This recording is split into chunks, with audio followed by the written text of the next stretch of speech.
My fiancé said his parents wouldn't attend our wedding because they were ill. I delivered soup to their house. They were perfectly healthy and planning his wedding to someone else the following month. I became their wedding planner and waited. The chicken soup was still warm in my hands when my world collapsed. I stared at Tyler's text message for the 5th time. Mom and Dad can't make it to the tasting. Both down with nasty flu. Rain check. It was the 3rd cancellation this month. Something felt off. Tyler and I had been engaged for 8 months, and his parents had become increasingly elusive whenever wedding plans were mentioned. I scrolled back through our messages, noticing a pattern I'd been too trusting to see. Each time we scheduled anything wedding-related, his parents mysteriously fell ill. Before I reveal how this betrayed fiancé transformed her heartbreak into the ultimate con artist takedown, hit that subscribe button. Each week we share stories of extraordinary revenge served with professional precision. You won't want to miss what happens when a wedding planner decides to plan something other than happily ever after. I'd woken up early that Sunday to make my grandmother's chicken soup recipe, the one that had nursed me through countless childhood illnesses. The kitchen still smelled of roasted chicken, thyme, and love when Tyler left for his emergency client meeting. I'd chopped vegetables for 2 hours, skimming the broth to perfect clarity. If my future in-laws were truly sick, this would help. If they weren't, Tyler had left his phone charging when he rushed out. I'd never checked it before. Trust was our foundation, or so I thought. The notification appeared as I unplugged it to bring to him. A text from his mother, not to Tyler, but to someone saved as Jess, that had been accidentally included in their group chat. All set for venue walkthrough today at 1. Don't bring Tyler. Better to discuss final details without him. Remember, his girlfriend still thinks we're sick. My hands trembled as I placed the phone down. Girlfriend. Not fiancé. I was the girlfriend in their conversations. 8 months of engagement erased with a single word. I knew the address well. A colonial-style home in Oakwood Heights with a perfectly manicured lawn that Tyler's mother complained required constant attention. I'd only been invited there twice in our 2-year relationship. Family privacy, Tyler had explained.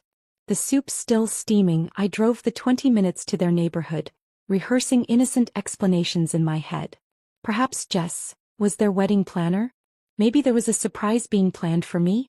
The desperate thoughts of someone who didn't want their life to unravel. Their silver Lexus sat in the driveway alongside a white Range Rover I didn't recognize. I approached the side of the house where kitchen voices filtered through an open window. No coughing. No signs of illness. Just laughter and the clinking of glasses. The Westfield Country Club is perfect, a woman's voice declared. The gazebo overlooks the entire valley. Sunset ceremony just as you wanted. I recognized Mrs. Williams' laugh. Jessica, you've outdone yourself finding this venue. I'm so glad Tyler finally came to his senses. Jessica. Not just the wedding planner. Jessica Morgan. My colleague at Premier Events where I'd worked as a senior coordinator for 5 years. The woman who'd asked me detailed questions about my wedding vision just last week over lunch. Research for a client, she'd claimed. I crouched beneath the window, soup growing cold against my chest, and peered through the gap in the blinds. The scene was something from a nightmare. Jessica sitting at the kitchen island I'd heard so much about but rarely seen, flipping through wedding magazines. Tyler's parents, rosy-cheeked and vibrant, nothing like the bedridden invalids they were supposed to be, hovering over venue photographs. Thank goodness we only put down refundable deposits for Tyler's other wedding, his father said, refilling champagne glasses. That wedding planner girlfriend was useful for ideas at least. Jessica, you've improved on every one of them. They laughed, all 3 of them, as my heart splintered in my chest. I pressed my back against the siding, afraid my ragged breathing would give me away. The Preston fortune will finally have a suitable match, Mrs. Williams continued. Much better than linking our family name to a glorified party planner. Jessica preened at the compliment. The wedding's only 4 weeks away. Are you sure she won't cause problems once Tyler breaks it off? He'll end things next weekend, Mr. Williams assured her. Said something about her being too busy with work to suspect anything. The boys learned a thing or two from his old man about managing women. More laughter. More champagne. I stood frozen, piecing together the fragments of truth through my shock. Tyler wasn't breaking anything off next weekend. We'd made love this morning before he left. He'd kissed my forehead and reminded me about our dinner plans tonight. We'd been discussing children's names 2 days ago. I shifted position trying to hear more, when my gaze fixed on the refrigerator calendar visible through the kitchen doorway. Circled in red, exactly 1 month from today, Tyler and Jessica's wedding, 4 p.m. Beside it, a smaller notation, honeymoon departure, 7 p.m. flight to Bora Bora. The Bora Bora trip Tyler had been researching on my laptop. The dream destination I'd mentioned wanting to visit since college. A branch snapped under my foot and the conversation inside abruptly stopped. "Did you hear something?" Mrs. Williams asked. I didn't wait to be discovered. Clutching the soup container, I hurried back to my car, slipping once on the dewy grass but catching myself before I fell. The soup sloshed inside its container, still warm against my stomach, unlike the cold reality seeping into my bones. As I drove away, I caught a glimpse of the Williams' front door opening in my rearview mirror. I turned the corner before they could see me. Back in my apartment, our apartment, I placed the soup in the refrigerator, moving mechanically like someone sleepwalking. Tyler's clothes hung beside mine in the closet. His toothbrush stood next to mine in the bathroom. His ring sat on my finger, catching the afternoon light and throwing it against the wall in fractured rainbows. When my phone chimed with a text from Tyler, "Meeting running late. Don't wait up," something inside me hardened. The tears stopped. The shaking subsided. I opened my laptop and created a new document. At the top I typed, "The Williams-Preston wedding." Below it, in smaller font, "Planned by the glorified party planner." By the time Tyler came home at midnight, smelling of unfamiliar perfume, I was already formulating a plan that would make their wedding day unforgettable. Just not in the way they expected. Sleep evaded me for 3 consecutive nights. While Tyler snored beside me, I slipped from our bed to the soft glow of my laptop, diving into the Williams family history. Each revelation peeled back another layer of deception. Tyler's father hadn't built his investment firm from nothing as they'd proudly claimed. Court records showed 3 previous companies dissolved after investor complaints. Nothing that stuck legally, but the pattern was clear. They'd change names, rebrand, and find new victims. I found forum posts from former clients describing identical tactics. Charm, promises, then vanishing funds. What truly chilled me was discovering Tyler's previous engagement to Melissa Harrington 4 years ago, daughter of a Boston real estate magnate. Their engagement announcement appeared in local papers, then mysteriously disappeared 6 months later. I found her on social media, now living in Seattle, her profile filled with posts about recovering from toxic relationships. "You're up early," Tyler murmured on the 4th morning, finding me at the kitchen table with coffee. His hand brushed my shoulder with practiced tenderness. "Wedding jitters?" "Just finalizing some venue details," I replied, closing the browser tab about his father's second bankruptcy. "Actually, I was thinking about Westfield Country Club for our reception. The gazebo at sunset would be perfect." His hand froze on my shoulder. "Westfield? That's not really what we discussed." "I know, but it just came highly recommended." I met his eyes, searching for any flicker of guilt. "One of my clients mentioned it yesterday." "Let's stick with the original plan," he said smoothly, recovering quickly. "Westfield is overpriced anyway." I nodded, watching him pour coffee, noting how skillfully he'd avoided the trap. His lies flowed as naturally as breath. Had anything between us ever been real? At work, I maintained a facade of bridal excitement, discussing flower arrangements with colleagues who had no idea my engagement was crumbling beneath me. Jessica called in sick 3 days straight. Venue shopping with my fiancé, no doubt. During lunch breaks, I compiled my professional portfolio, highlighting celebrity weddings I'd coordinated, press mentions, and client testimonials. I included photos of events Jessica had merely assisted with, knowing she'd claimed them as her own work to the Williams family. "Taking on a side client?" my boss asked, noticing the portfolio on my desk. "Something like that," I replied. "A very exclusive wedding." That evening I called my college roommate Sarah, now a private investigator in Chicago. "You're sure you want this information?" she asked after I explained the situation. "Sometimes ignorance really is bliss, Megan." "I've moved beyond bliss," I answered. "I need facts." The file arrived in my email the next morning. Tyler's credit report showed joint applications with Jessica for a mortgage on a lakefront property. His parents' financial statements revealed 3 liens against their home and a pattern of transferring assets between shell companies before major investment deals collapsed.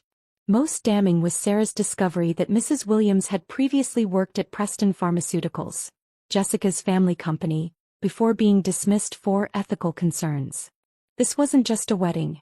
It was a calculated business merger with a vengeance component. When Tyler left for his gym session that Friday, I sat at our dining table rehearsing my script. The call needed to sound natural, as if industry gossip had reached me. My hands trembled as I dialed Mrs. Williams' number from Tyler's phone log. She answered on the 3rd ring. "Hello, Mrs. Williams. This is Megan Lawrence." I kept my voice bright, professional. "I hope you're feeling better after that terrible flu." Silence stretched across the line. "Megan, hers friend. Fiancé," I corrected gently, though I understand there may be some confusion about that. Her breath caught audibly. "What exactly are you calling about?" "I heard through industry connections that you're planning a wedding at Westfield Country Club. As you know, I'm a senior coordinator at Premier Events. We typically charge $15,000 for complete packages, but given our almost family connection, I could offer my services at a significant discount." Another pause. "You want to plan Tyler's wedding?" "I want to plan your event," I clarified. Premier Events has exclusive relationships with the best vendors in the city. No one could deliver the caliber of service I can, especially at the discounted rate I'm offering. I should discuss this with my husband. And Tyler. Of course. Though I should mention that Jessica Morgan is actually my assistant at Premier. She's only been with us 8 months and doesn't have authorization to book our premium vendors. I'd hate for there to be any confusion about who's actually qualified to execute an event of this significance. The threat lingered unspoken between us. If they rejected me, I could easily expose Jessica's professional misrepresentations. "Perhaps we should meet," Mrs. Williams finally said. "Monday afternoon?" "Perfect. I'll bring my portfolio." After hanging up, I stood in the stillness of my apartment, my reflection fractured in the mirror across the room. A woman I barely recognized staring back with cold determination in her eyes. I returned to my laptop and created 2 new folders. The first I labeled Williams Preston Wedding, containing subfolder categories for venues, catering, flowers, and music. The second, password protected, I named Williams Family Evidence, with different organization, financial fraud, personal history, legal vulnerabilities, and Jessica's fabricated resume. When Tyler returned and wrapped his arms around me from behind, I didn't flinch. I leaned into his embrace, a smile playing at my lips as I closed the laptop. "You seem different," he said, studying my face. "Do I?" I turned to kiss him lightly.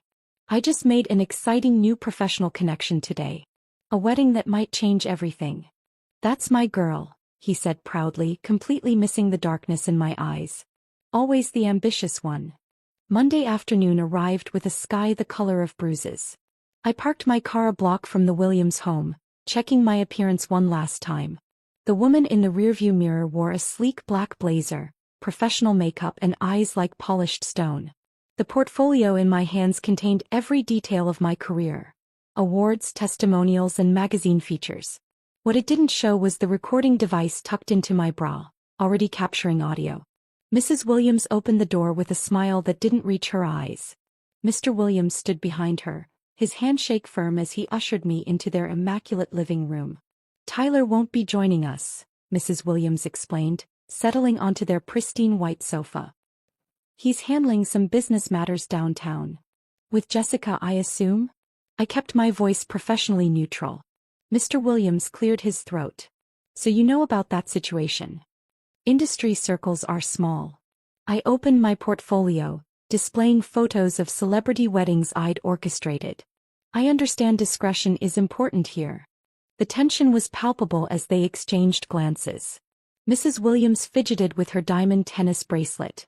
The one Tyler had told me was a family heirloom, though property records showed it was purchased 3 months ago, likely with investor funds. "Our concern," Mr. Williams began carefully, "is that this arrangement might be uncomfortable given your history with our son." I smiled, tilting my head slightly. You mean my current engagement to Tyler? The one he hasn't ended yet. Their discomfort was delicious. Mrs. Williams reached for her water glass. What exactly are you hoping to gain here, Megan? Mr. Williams asked, his investor instincts surfacing. 15% of the wedding budget, same as any other client. Though I'd waive my personal fee for family. I paused, letting them hear the implied threat in family. And of course, the professional satisfaction of creating a flawless event. I slid across a preliminary contract, watching them scan the document with narrowed eyes. You'll notice I've included a confidentiality clause. What happens in the planning process stays between us.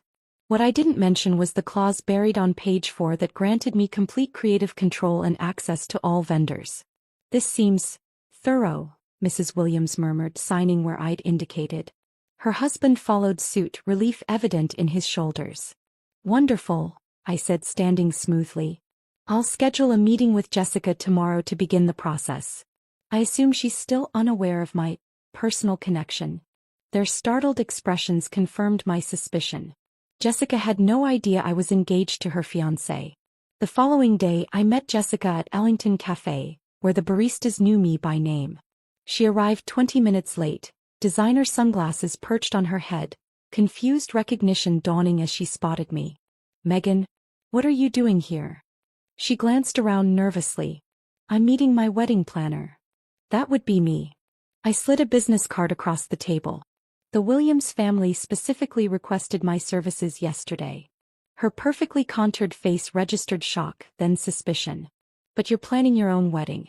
Won't this be too much work? I manage multiple high-profile events simultaneously, I replied smoothly. Tell me about your fiancé. I need to understand his taste to create a cohesive vision. Jessica launched into a detailed description of Tyler, successful entrepreneur, investment genius, world traveler. A man who bore only passing resemblance to the Tyler I knew. In her version, he owned property in Aspen, false, had closed million-dollar deals, exaggerated, and came from old money, laughable. And how did you meet? I asked, recording every fabrication. At a charity gala last year, she said proudly. He said I was the only woman in the room who caught his eye. I nodded, remembering exactly where Tyler actually was that weekend. In bed with me at a B&B in Vermont celebrating our anniversary. Have you met his previous girlfriends? I asked casually. It helps to know his relationship patterns. Jessica waved dismissively. Just some event coordinator he dated briefly. Nothing serious.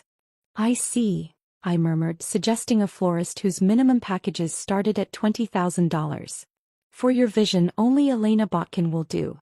I'll arrange a meeting. She normally has a 2-year waitlist, but she owes me a favor.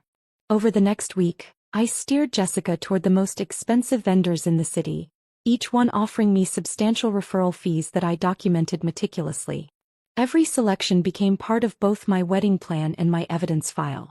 The betrayal cut deeper when I discovered the honeymoon charges on my own credit card statement. $15,000 for Bora Bora bungalows, booked under Mr. and Mrs. Tyler Williams. The same day, my bank notified me of a mortgage pre-approval inquiry Tyler had initiated without my knowledge, using our joint financial information.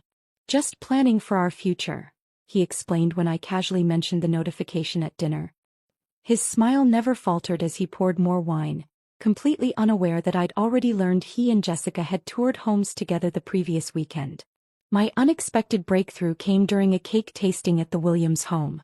As Jessica and her future in-laws debated between vanilla bean and champagne flavors, a teenager slouched into the kitchen. Aunt Karen, Mom's looking for the boy stopped, eyes widening as he recognized me. Aren't you Tyler's fiancé? The room froze. Mrs. Williams recovered first, her laugh brittle. Adam, this is Megan, our wedding planner. But I met you at Thanksgiving, Adam insisted, confusion evident. Tyler introduced you as his fiancé. Jessica's face drained of color. What's he talking about? Adam, go help your mother, Mr. Williams ordered sharply. Later, as I packed sample books into my car, Adam approached, hands in his pockets.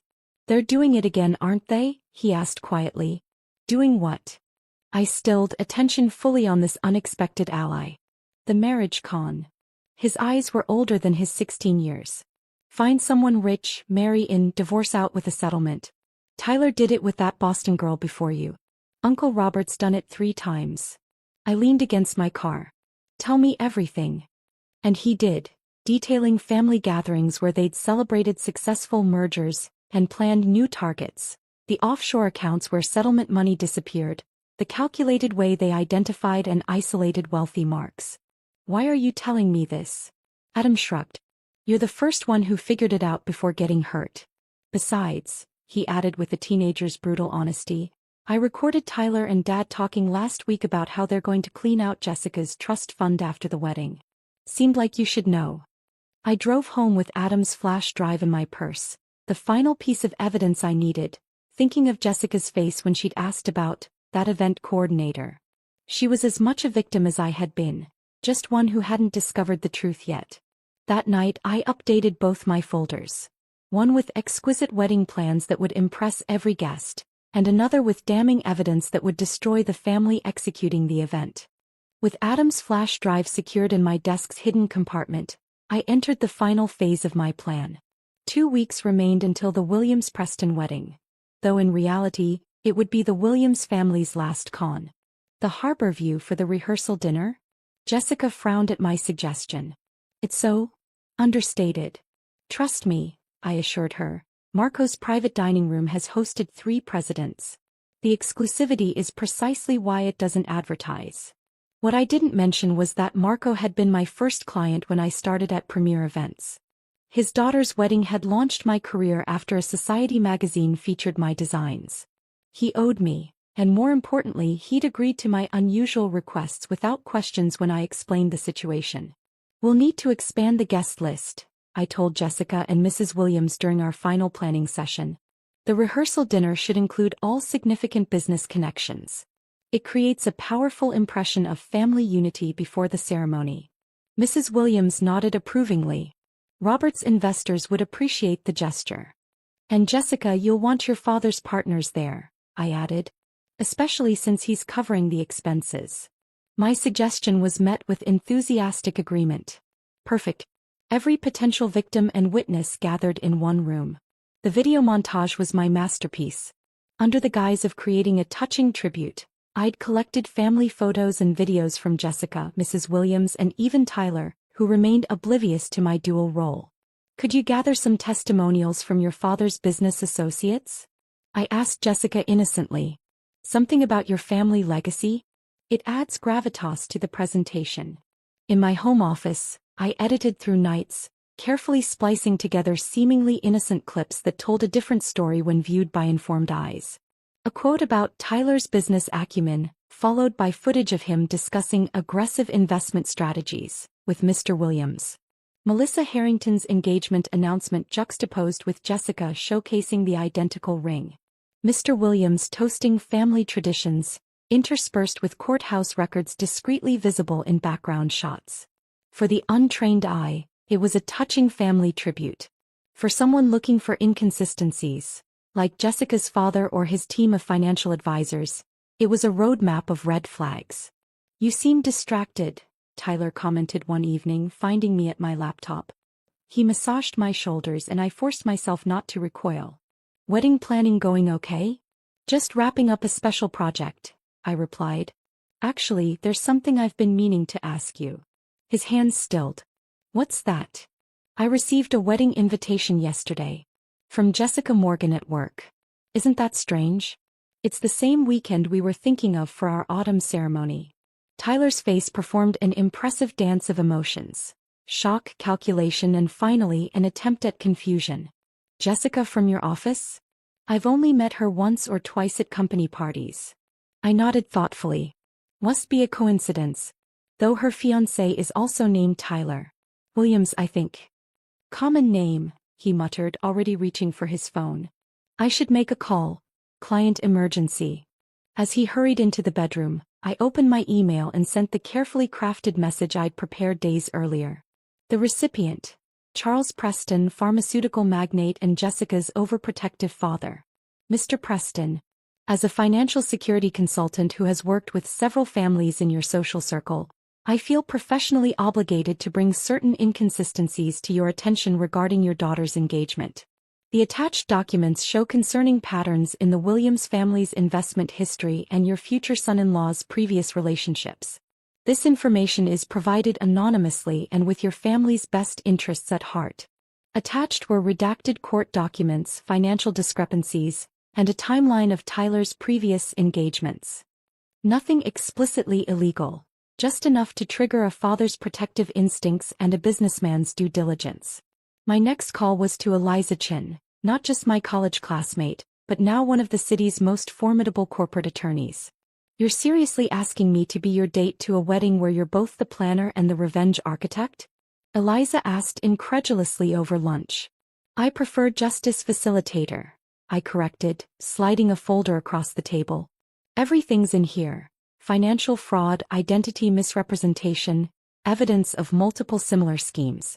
I need someone who understands the legal implications when it all comes to light. Eliza leafed through the documents, her expression growing more serious with each page. This is comprehensive. But why not just expose them now? Because a private revelation gives them room to escape, regroup, and find new victims. I sipped my water, ice clinking against glass. A public one witnessed by their entire social and business circle ensures they can never do this again. She closed the folder with a decisive snap. What color should I wear to complement the devastation you're planning?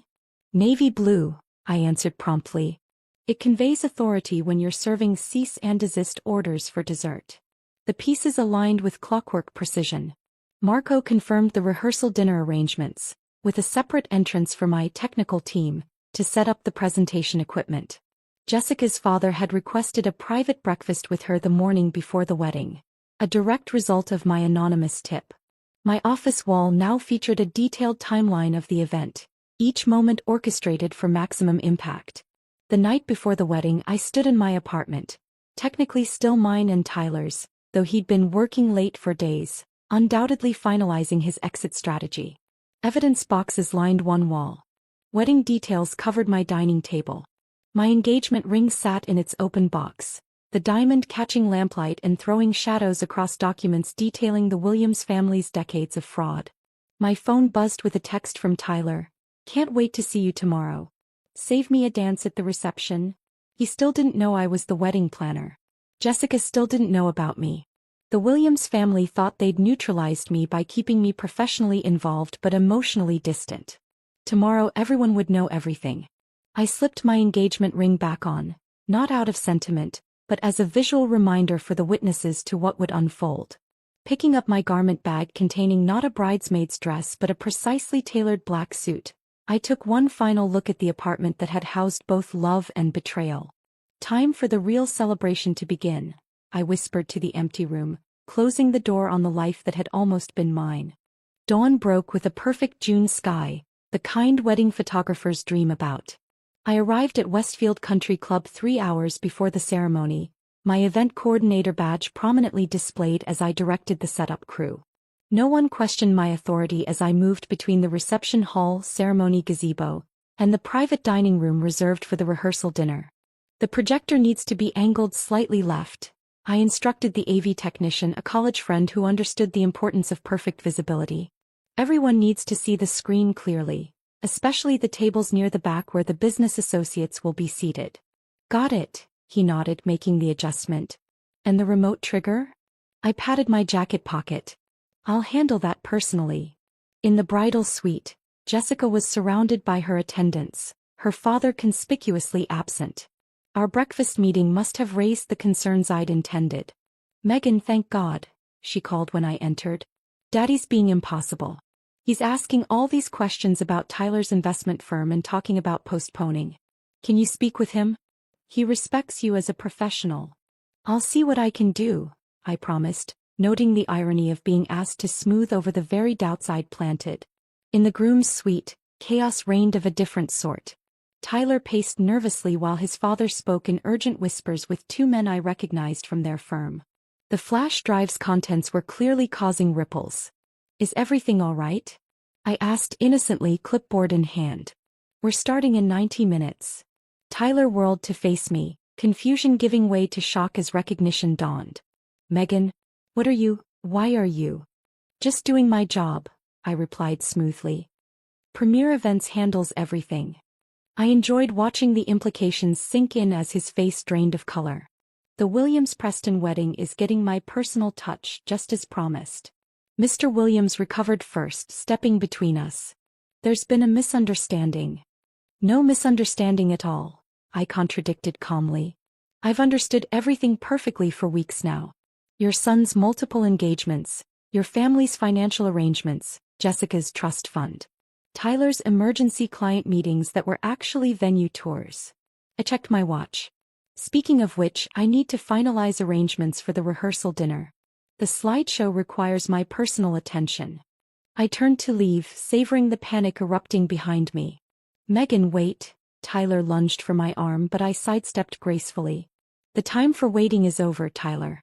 I waited while you planned a wedding with another woman. I waited while you charged a honeymoon to my credit card. I waited while you lied about being with a sick client when you were actually shopping for her ring." My voice remained professionally detached. "Now it's your turn to wait for what comes next." The rehearsal dinner began precisely at 7 p.m. Marco had outdone himself, transforming his restaurant's private room into an elegant space worthy of the society pages. Crystal glasses caught the light from overhead chandeliers, reflecting prisms across white tablecloths. Jessica's father sat stiffly beside her, his financial advisors strategically placed at nearby tables. The Williams family entered as a unit, scanning the room with practiced smiles that didn't reach their eyes. Tyler looked physically ill when he spotted me conversing with Eliza near the bar. "Welcome, everyone," I announced once all 60 guests were seated. "Before dinner is served, the Williams family has prepared a special presentation celebrating the couple's journey." The lights dimmed. I pressed the remote in my pocket and the projector hummed to life. Initial scenes played exactly as expected. Childhood photos, family gatherings, college graduations. Proud smiles appeared throughout the room. Then came the subtle shift. Tyler's voice narrating his entrepreneurial journey played over court documents detailing his father's first bankruptcy. A clip of Mrs. Williams toasting family traditions dissolved into newspaper clippings about investor complaints. The timeline of Tyler's previous engagement appeared alongside identical romantic gestures performed with Jessica. Murmurs rippled through the guests. I watched Mr. Preston's expression harden as bank statements flashed briefly. Documents showing the shell companies the Williams family had established using information gained from his previous merger negotiations. "What is this?"